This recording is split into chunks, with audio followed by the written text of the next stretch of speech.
அஸ்ஸலாமு அலைக்கும் வரஹ்மத்துல்லாஹி பரகாத்துஹு. வருகின்ற புதன்கிழமை என்னவென்று அறிந்திருப்பீர்கள். அந்த நாள் தான் அரஃபாவுடைய நாளாக இருக்கிறது. அந்த அரஃபாவுடைய தினத்தை வீணடித்து விடாதீர்கள். அந்த அரஃபாவுடைய தினம் இருக்கிறது, அது நமக்கு கிடைக்க இருக்கக்கூடிய பெரிய ஒரு பொக்கிஷமாக இருக்கிறது. அந்த தினத்திலே நாம் என்னென்ன அமல்கள் செய்ய வேண்டும், என்னென்ன துவாக்கள் ஓத வேண்டும் என்பதை நாம் வரிசையாக நாம் சொல்கிறோம். அதை இன்ஷா அல்லாஹ் நீங்கள் தவறாமல் கடைபிடியுங்கள்.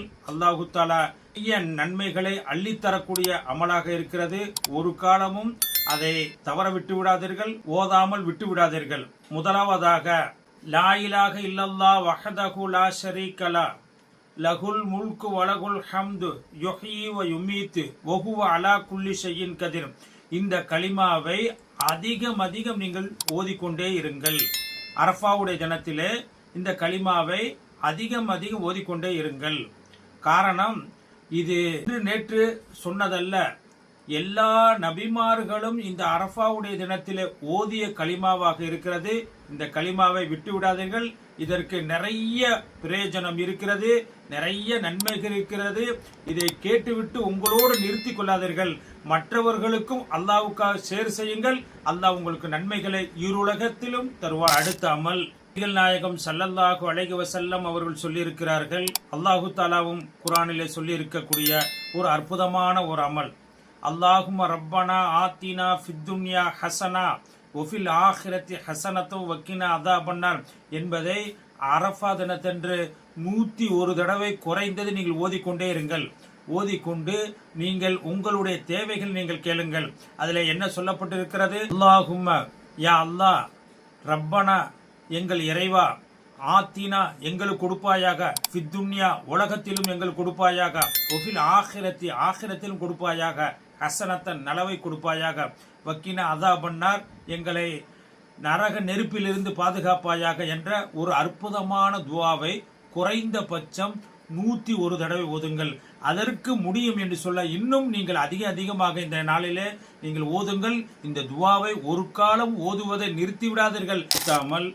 அந்த அரஃபா தினத்தன்று இந்த துவாவை அதிகமாக ஓதிக்கொள்ளுங்கள். பாவ மன்னிப்பிற்காக நீங்கள் ஓதிக்கொள்ளுங்கள். காரணம் என்ன? இந்த அரஃபா தினத்தன்று அல்லாஹு தாலா அதிகமான பேர்களை நரகத்திலிருந்து அல்லாஹு தாலா விடுதலை அளிக்கிறான். ஆகையினால் இந்த தினத்தன்று அதிகமாக அல்லாஹ்விடத்தில் நாம் கேட்க வேண்டிய துவா, அல்லாஹும்ம இன்னக அஃபூன் துஹிப்புல் அஃப்வ ஃபஅஃபு அன்னி என்பதை பாவ மன்னிப்பிற்காக அல்லாஹ்விடத்திலே அதிகம் கேளுங்கள். அல்லாஹு தஆலா மன்னிக்க கூடியவனாக இருக்கிறான், மன்னிக்கும் மனப்பான்மை உடையவனாக இருக்கிறான். ஆகையினால் அரஃபா தினத்தன்று பாவ மன்னிப்பிற்காக கேட்பதிலிருந்து நீங்கள் நிறுத்தி விடாதீர்கள். பாவ மன்னிப்பிற்காக நேரத்தை ஒதுக்கி அல்லாஹ்விடத்திலே அதிகம் கேளுங்கள். அதல்லாமல் நம்மவர்களுக்கு வாழ்க்கையிலே எத்தனையோ தேவைகள் இருக்கலாம், எத்தனையோ நாட்டங்கள் இருக்கலாம், நிறைவேறாமல் இருக்கலாம். இந்த அரஃபா தினத்தன்று அல்லாஹ்விடத்தில் இருக்கரம் ஏந்தி நீங்கள் அல்லாஹ்விடத்தில் பிரார்த்தனை செய்கின்ற பொழுது எல்லாம் அல்லாஹு தஆலா நம்முடைய தேவைகளை, ஹாஜத்துக்களை கண்டிப்பாக நிறைவேற்றி கொடுப்பான். வாழ்க்கையில கஷ்டங்கள் இருக்கலாம், சிரமங்கள் இருக்கலாம், உங்களுடைய தேவைகள் நிறைவேறாமல் இருக்கலாம். ஆனால் இப்படிப்பட்ட ஒரு நாளை பயன்படுத்தி நமக்கு வரக்கூடிய அந்த நாளையிலே நாம் அல்லாஹ்விடத்திலே நம்முடைய தேவைக்காக, கஷ்டத்திற்காக மன்றாடுங்கள். அல்லாஹ் தஆலா கண்டிப்பாக சொல்கிறேன், நிறைவேற்றி தருவான். அஸ்ஸலாமு அலைக்கும் வரஹ்மத்துல்லாஹி பரகாத்துஹு.